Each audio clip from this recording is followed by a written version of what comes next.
All right, going to take a look at a lesson here dealing with rational exponents. We're going to show you the connection with roots, which is actually very, very simple.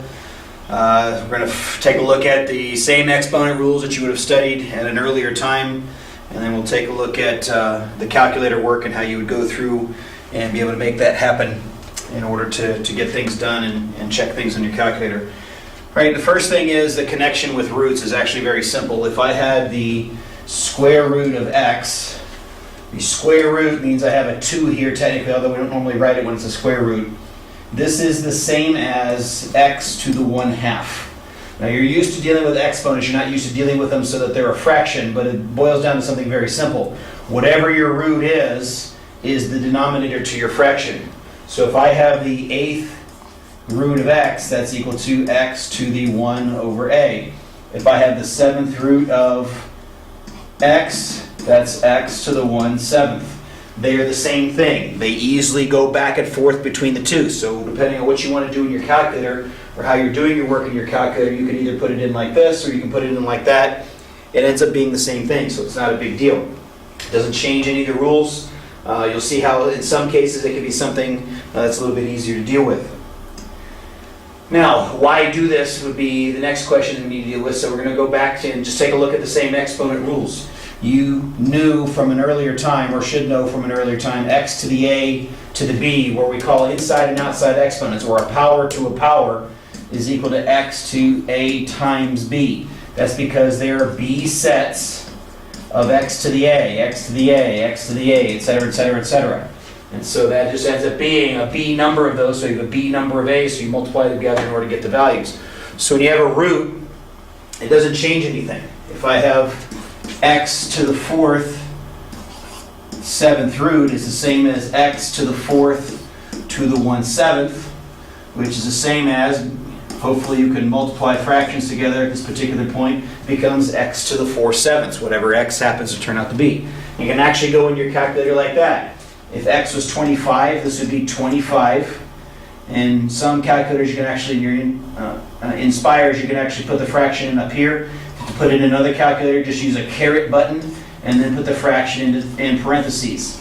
4/7 would go in like that if you have to be able to put it in one line, but it's really that simple. So even something big, nasty, and ugly, like the cube root of 9x to the 3rd, y to the 1/2, z to the -3, ends up becoming just a problem or a situation where I just switch this into rational exponents. Rational means that they're fractions. And all of this is to the 1/3. That 1/3 goes times each of the exponents that's in here, so this becomes 9 to the 1/3, which is not a nice number, but your calculator can tell you what it is. X to the 1/3, 3 times 1/3 is 1, so this just becomes x to the 1st.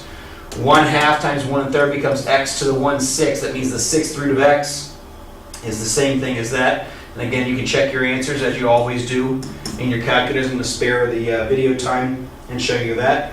But I do the same thing here. 2 in for x, 3 in for y, 4 in for z. Check it here and check it there, and you should end up with the same value. The key here, the one that the students normally get wrong, by the way, I forgot to put my y in there, so maybe you caught that in the videos. X to the 1st, y to the 1/6. Is a lot of students forget about the number. They think, yeah, the variables need to multiply. It's got to be here too. Even though it's a number, the number doesn't usually carry an exponent with it. You still need to raise it to a power. So this is still, it's all of this to the 1/3, not just the variables to the 1/3, but it's the 9 to the 1/3, the x to the 1/3, etc., going all the way across. Z with a negative exponent there can either be written like that or it can be moved to the denominator with a positive 1. So the exponent rules don't change. Just because there's fractions introduced here doesn't change what actually has to go on. Inside and outside exponents still multiply together. You can still simplify things by getting rid of the parentheses here and then using the values that end up in a particular place. The same can also go in reverse. In particular, this can be sometimes really useful with numbers. For example, if I have, let's say, 64 to the 2/3. Yes, of course your calculator can be able to go through and do that, but this could be rewritten as the cube root of 64 squared, or just as correctly, it's the cube root of 64 squared. That's because this can equal 64 squared to the 1/3. That'll give you 2/3. Or 64 to the 1/3 squared. That'll still give you 2/3 when you multiply those two values. Now, which one do we normally use? We normally use this one because making the number smaller before making it bigger is usually better than making it bigger before you make it smaller. But again, your calculator can handle all this to be able to get the numbers. The cube root of 64 is 4. 4 squared, this thing turns out to be just a nice easy number of 16. So really all that's going on here is the ability to change from a root to a rational exponent. Once you've changed to a rational exponent, you just multiply inside and outside exponents and be able to work through and do the things that you need to do and whatever it is that the problem is calling for. Just real quick, just to understand what the calculator work, what I mean by that is pretty simple. If you have a TI Inspire, let's take that same example, 64 to the 2/3 could almost literally be typed in just like that. You can actually type it in that manner. If you don't want to, you can go 64 caret and then just put the 2/3 in parentheses. If you have a TI-84 other thing, this means 64 raised to the power of 2/3. What else could be weird here? We could have 64 to the 2/5. So I'm going to change that real quick because I just want to show you the value. Not so easy to do here, but much easier to do here. 2/5, I know what it is as a decimal. This is 64 to the 0.4.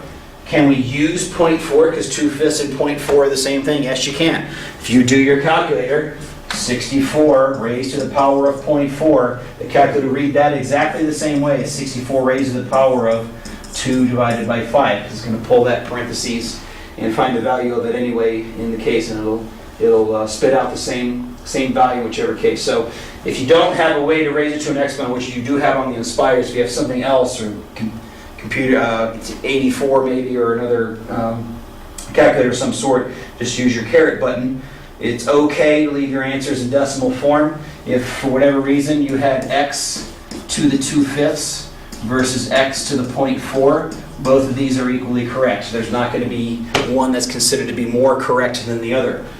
If you like to deal with the decimals, although that's not so nice here, 64 to the 2/3 is not okay to say 64 to the 0.7. That's not a good enough rounding value. It's definitely not going to give you an exact value.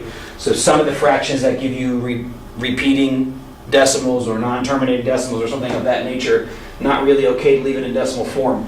If it's a discrete value, 0.4, that's perfectly fine to be able to put in there, or be able to put in your calculator, do whatever it is that you need to do. So that's rational exponents. It really isn't that hard.